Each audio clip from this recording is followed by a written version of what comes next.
Right, this is second part of today's video. Now, where I cut off on the last one, where I talked about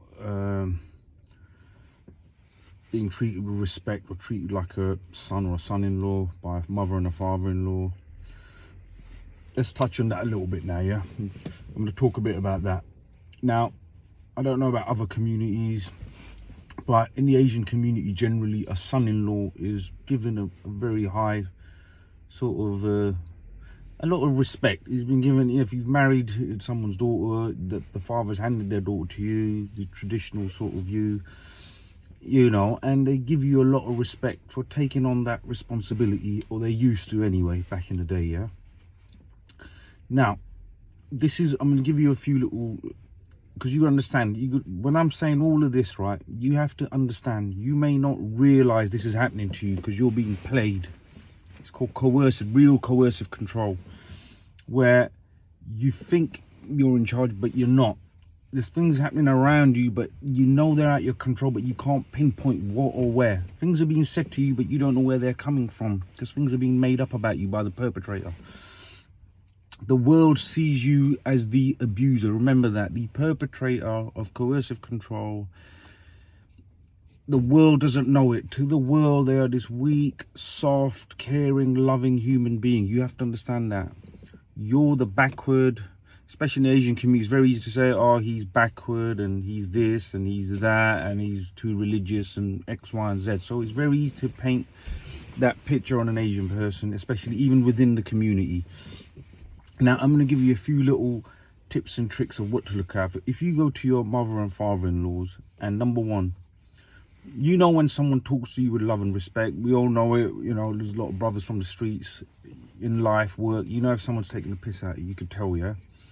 The problem is when you're sitting with people who are on the surface giving you love and respect, bringing you food and tea and sitting there praising you, and then when you're not looking or when your guard's down, they start having indirect digs.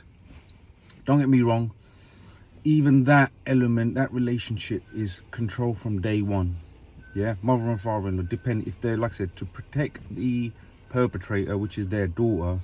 And 9 out of 10 times, I believe the reason they do this, or they join in, is to cover up the fact that their daughter has a personality disorder, or there's some issue or other. Not just their daughter or son. People want to cover up for their own, any mental health issues, psychological issues, emotional and personality disorders. In the community, and unfortunately, Asian community, there's still an element of you cover up for your own. Forget truth, right, wrong. You cover up for your own and you put the blame and label somebody else. That is still the tact used by the Asian community, unfortunately. And that is still the tact used by the perpetrator and the perpetrator's families, unfortunately. And now, what we'll talk about, I'm going to give you a little tip. So if you're at your mother and father-in-law's, firstly, if your father-in-law, say, for example, or your mother-in-law, when you're around, always talk about how much money they got, how much money they've made. And, you know, you're from a humble family, so you're not money-orientated. You don't really care. You don't give a shit. And you, as someone who's newly married, you're starting out in life, you may not have it all. You're building and working to get it. Now, look out for these signs. Number one, you can tell someone's character because you've got this mask on that they're elders. You got to remember, you're thinking they're elders. You're thinking this is mum and dad. You've given them the love and respect of your own mum and father, probably more. So you've got your blinkers on. You can't always see this. Now, when a person starts going on about, number one, how much they go on about their money and how much money they got. Yeah, that's on some cases that I know, there's a lot of that element of I am bigger and better than you, and we're as a family better than you and my daughters. What they're saying is this: I am better than you. Me and my family. This is your father-in-law talking to you. This is what he's trying to say. Now you gotta understand. What they're trying to say is, me and my family and my daughter, we're better than you. We're better than you and your family because we've got money. We've got, like I said, you could have all the money in the world, you could still be a tramp. I always say to people, you could have all the money in the world, but you could still be a tramp in some cases, yeah? But this is the behavior. This is behaviors you need to look out for, yeah? To see through that mask of mum and dad, yeah? Because we have more money than you, I am better than you, my daughter's better than you, you should be, what's the word I'm looking for? You are privileged that you married my daughter. Instead of just being normal and humble and being happy with what God gave you and looking at a man and looking at his character, judging him on his behavior, his actions, his work ethic. Instead, unfortunately, there's a lot of judgment on how much money and wealth he's accumulated. That is unfortunately, in the Asian community, the height of success is purely, in a lot of cases, only measured by money. That's why I think generally people only look at you and what you are based on how much money you have. I think that is now breaking out. The younger generations are not as hungry, or they don't idolize or worship money. I'll go as far as saying a lot of elders in the community, don't get me wrong, they've built a lot of, they've done a lot of good stuff, yeah. But unfortunately, along with that, they started idolizing money. Their religion is money. They worship money. So you need to recognize this. If you're sitting at your in-laws, like I said, they're going on about money all the time. That is a alarm bell. Alarm bell should be going off in your head. Number two, if they start talking about how I helped him with my money, I helped that person, I helped my other son-in-law, look out for another sign. Another sign, I'll look at the perpetrator's extended network of coercive control. So if and I'm using the wife's family as the in-laws, yeah, for this example, because that's all the cases that I've studied mainly.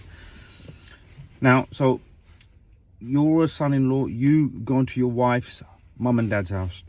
Telltale sign number one, is he always banging on about money, how much money he's got, and how his money has helped other people, and how without him, all of these people around him will be tramps, because he's the big man, he's got the money, he's the big cheese.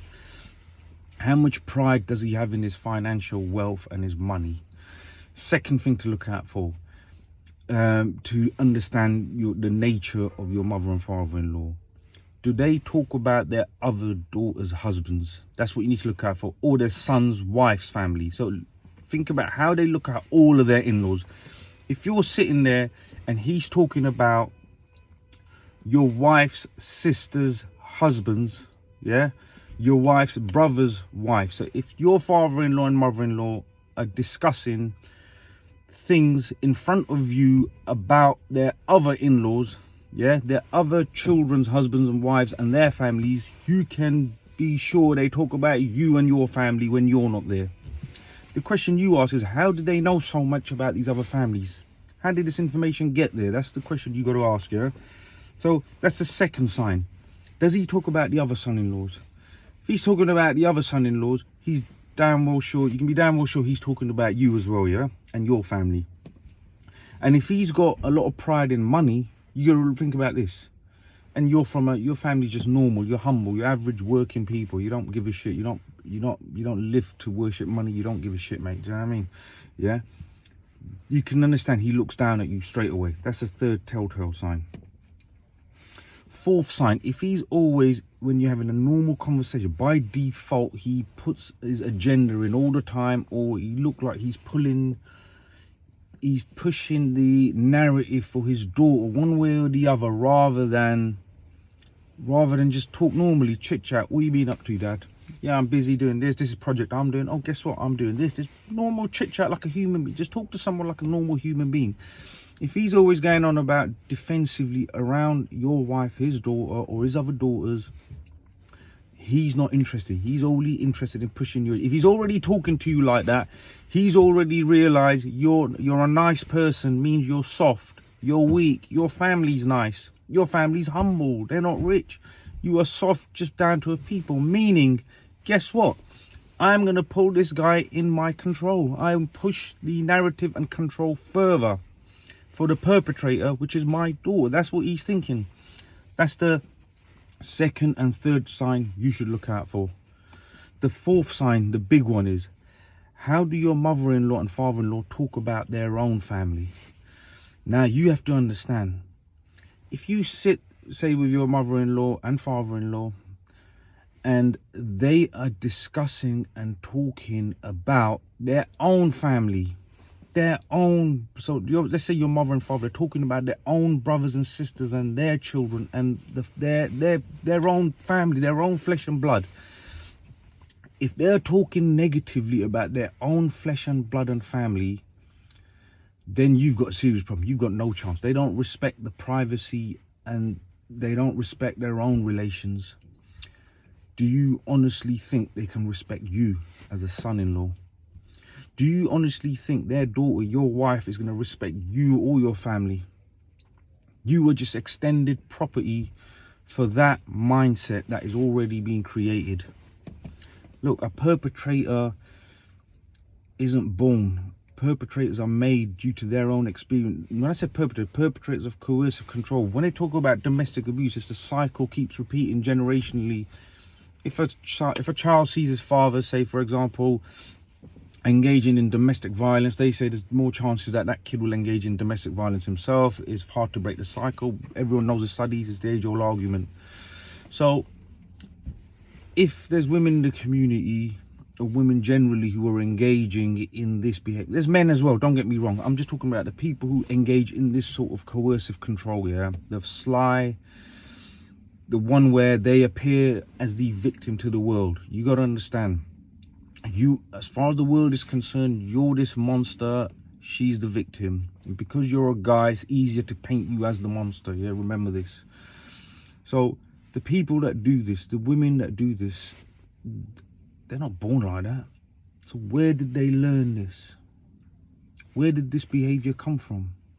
Was it because their parents engaged in domestic violence? Or they've got some form of Stockholm syndrome where they're scared to be a victim, so they've come in to establish authority and control first? Do the perpetrators, mum and dad, join in on this because they know what they did to each other? And they're thinking, we don't want that happening to our daughter, so we will counter this, and as they're nice people, we'll just walk all over them so there's no risk of that happening. What is the motive? Why do they do this? So look, I'm just saying, you need to look out for all of these signs. Look out for the signs. Look at your mother-in-law. Are they sitting there gossiping about everyone else outside the home? If they engage in that sort of activity, if you're meeting another family, and like I said, unfortunately, some behavior won't be picked up because of the way in the community the marriages are done. You will not know some of this behavior until maybe months into your marriage.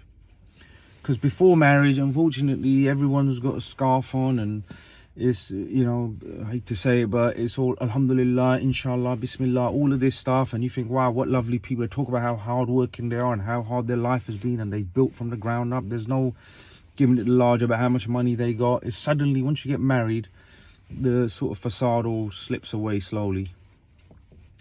So do not be fooled by the pre-marriage sort of interactions with your partner and your in-laws. This goes for both ways. Also remember, some of these things you'll only find out as time progresses, but don't get lost in the mask of elders, love, respect. They must be sensible. Look out for these signs before it's too late. If you're already in it, look out for these signs.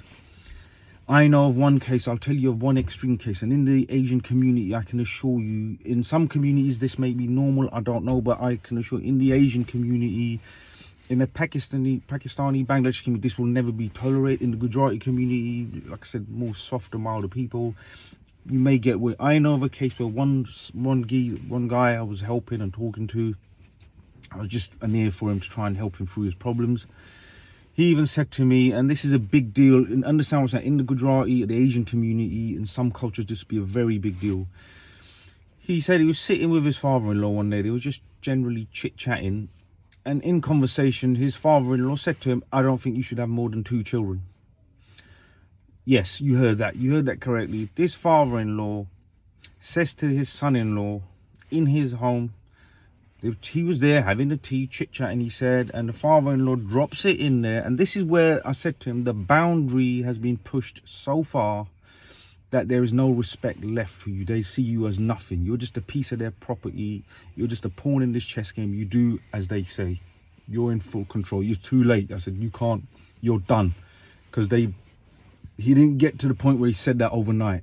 He built up to the point. He said to his son-in-law, I don't think you should have more than 2 children. I can assure you, in the Asian community, in the Pakistani community, Bangladesh, if that happened, to any other household, because my friend, he was a very soft, nice, mild sort of guy, unfortunately, and he was just shocked. But this wouldn't happen in any other community. 15 minutes are up. Thank you for watching. I'll see you in the next one. Kids, I love you.